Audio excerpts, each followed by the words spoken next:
नमस्कार. आपण भेटतो आहोत श्रीमती लरत वाणिज्य महाविद्यालयाच्या यूट्यूब चॅनलवर. मी प्राध्यापक डॉक्टर स्वाती दीपक दामोदरे भाषा विभागातून आपणाशी संवाद साधत आहे. BCom द्वितीय वर्ष चौथं सेमिस्टर चौथं सत्र यांच्या कविता विभागामध्ये एक कविता आहे डार्विन नावाची आणि कवी आहेत वैभव भिवरकर. या डार्विन कवितेवर आपण आज थोडीशी चर्चा करूयात. डार्विन या कवितेमध्ये वैभव भिवरकर हे जे युवा पिढीमधले कवी आहेत, यांनी भारतीयांच्या एका मानसिकतेवर घणाघाती प्रहार केला आहे. त्यांच्या म्हणण्यानुसार भारतीय लोक हे परंपरांना चिकटूनच नेहमी जगत आले आहेत. परंपरेच्या बाहेर जाणारा, बाहेरचा असणारा विचार, परंपरेच्या बाहेरचं ज्ञान किंवा एखादी नवीन गोष्ट, ज्याला आपण काही कन्सेप्ट्स म्हणू, हे स्वीकारण्याची मुळात भारतीय लोकांची फारशी तयारी नसते. आणि खरंच याचा प्रत्यय आपल्यालाही पावलोपावली बरेचदा येतो. तर या गोष्टीवरती त्यांनी वैभव भिवरकरांनी ही एक कविता लिहिली आहे. आता त्यांनी डार्विन का घेतला असेल या कवितेमध्ये, तर चार्ल्स डार्विन हे नाव आपण सगळे ऐकून आहोत आणि शाळेमध्ये हे नाव आपल्या कानावर पडलंही आहे. हा उत्क्रांतीवादाचा किंवा जे इंग्लिशमध्ये इव्होल्युशन म्हणतात त्या थिअरीचा जनक मानला जातो. डार्विनच्या काळामध्ये त्यांनी माकडांपासून कदाचित माणसाची उत्पत्ती झाली असेल असाही एक सिद्धांत मांडला होता. पण त्याचा महत्त्वाचा सिद्धांत हा होता की सजीव प्राणी आपल्या भोवतीच्या वातावरणाला, टेम्परेचरला, ह्युमिडिटीला, धुळीच्या कणांना किंवा जे काही वातावरण त्यांच्या भोवती आहे त्याला स्वतःला ॲडजस्ट कसं करता येईल आणि ते ॲडजस्ट करण्यासाठी स्वतःमध्ये काही बदल करावे लागले शारीरिक, तर ते बदल स्वीकारतात आणि पिढ्यानपिढ्या हे बदल त्यांच्या जीन्समधनं पुढच्या पिढ्यांमध्ये संक्रमित होत या बदलांचं आपल्याला एक वेगळं रूप पाहायला मिळतं. जसं की आपल्याला जिराफाची मान उंच दिसते, तर हे बदल हजारो वर्ष हळूहळू सूक्ष्म पद्धतीने होत होत काही काळानंतर आपल्यासमोर आले असतात. याच प्रकाराने कुठल्या तरी स्पीसीजपासून माणसाची पण निर्मिती झाली असेल. यालाच आपण उत्क्रांतीवाद किंवा थिअरी ऑफ इव्होल्युशन म्हणतो, हा एक भाग.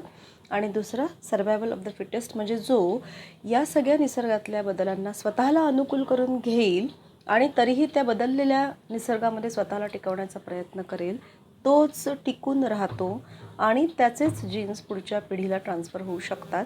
जे संपले ते संपतात.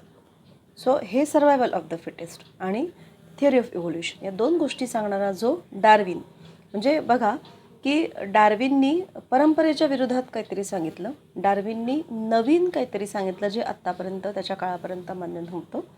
आणि म्हणून आपली जी भारतीयांची परंपरा आहे, मानसिकता आहे, एका जुन्या गोष्टीला किंवा जुन्या कल्पना आपल्याला बदल लवकर नको असतो, सहसा स्वीकारत नाही आपण. तर या दोन गोष्टींना कंबाईन करण्यासाठी आपल्याला वैभव भिवरकर डार्विन ही कविता देतात आपल्या हातामध्ये. आणि सुरुवात अशी करतात कवितेची ते की बरं झालं यार डार्विन.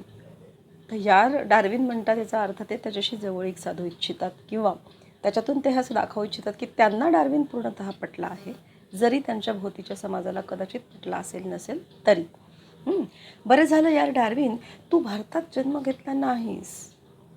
काय झालं असतं भारतात जन्म घेतला असता तर मग त्यांना आठवतात तुकाराम महाराज, ज्यांनी परंपरेच्या विरोधात जाऊन नवीन काहीतरी करण्याचा प्रयत्न केला. ज्ञानप्राप्ती किंवा उपदेश हा समाजातल्या एका विशिष्ट वर्गाचाच मक्ता आहे असं समजलं जाण्याच्या काळामध्ये जे व्यवसायानं वाणी होते, त्या तुकारामांनी परमेश्वराची साधना किंवा त्याच्या अभंगांची रचना, नामस्मरण, नामसंकीर्तन आणि त्यातून दुःखमुक्तीचा मार्ग समाजाला सांगण्याचा प्रयत्न केला. परिणामी त्यांना समाजाच्या वरच्या गटांमधनं प्रचंड विरोधाला सामोरं जावं लागलं आणि त्यांचे अभंग इंद्रायणीच्या पाण्यात बुडवले ही गोष्ट आपण त्यांच्या चरित्रात बरेचदा ऐकली आहे. कदाचित ती लोकार्थाने, लौकिकार्थाने वेगळी पण असेल, पण ही गोष्ट खरी की त्यांच्या सगळ्याच गोष्टींवरती उच्चवर्णीयांचा बराच विरोध होता किंवा आक्षेप होता. नंतर त्यांच्या मृत्यूचंही कारण कळलं नाही, तर ते पण वैभव भिवरकरांना काहीतरी गूढ वाटतं की पुष्पक विमान कसं काय येईल आणि सदेह वैकुंठाला ते कसे काय जातील, तर याच्या मागे काही वेगळं कारण आहे का. तर ते कारण काय असू शकेल. वैभव भिवरकरांना असं वाटतं की नवीन काहीतरी, परंपरेपेक्षा वेगळं काहीतरी करू जाणाऱ्या, सांगू पाहणाऱ्या माणसांची कदाचित अशी अवस्था होते. म्हणजे हे एक प्रकारचं हॅरॅसमेंट आहे. त्यांनी निर्माण केलेले अभंग बुडवून टाकणं काय, किंवा ते कुठं गेले, काय त्यांच्यावर हल्ला झाला का, त्यांना ते कुठे तीर्थयात्रेला गेले, आपल्याला त्याचे उल्लेख सापडत नाहीत. पण त्यांचा गौरव सदैव वैकुंठात गेले, पुष्पक विमान त्यांना घ्यायला आलं, अशा प्रकाराने केलं जातं. हे पटत नाही भिवरकरांना.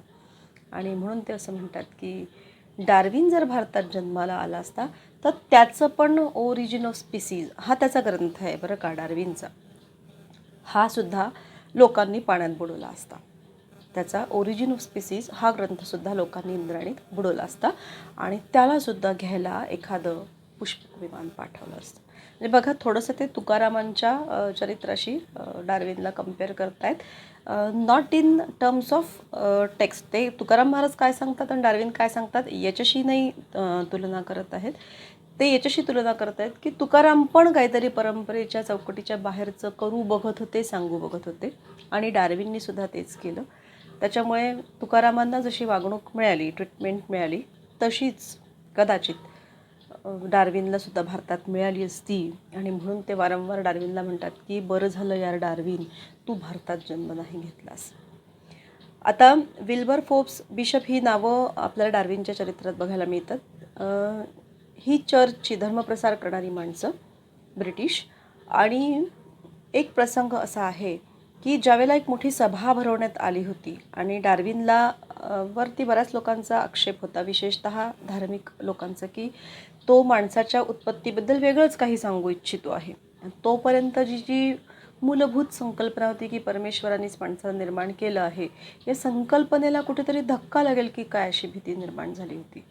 तर त्याला काहीतरी आन्सरेबल, त्याला काहीतरी उत्तर देण्यास जबाबदार समजून त्या सभेत बोलवलं होतं. अर्थातच त्या इतक्या प्रेशरमध्ये तो बोलू शकणार नसल्यामुळे त्याची बाजू त्याच्या वैज्ञानिक मित्रांनी त्या सभेमध्ये मांडली.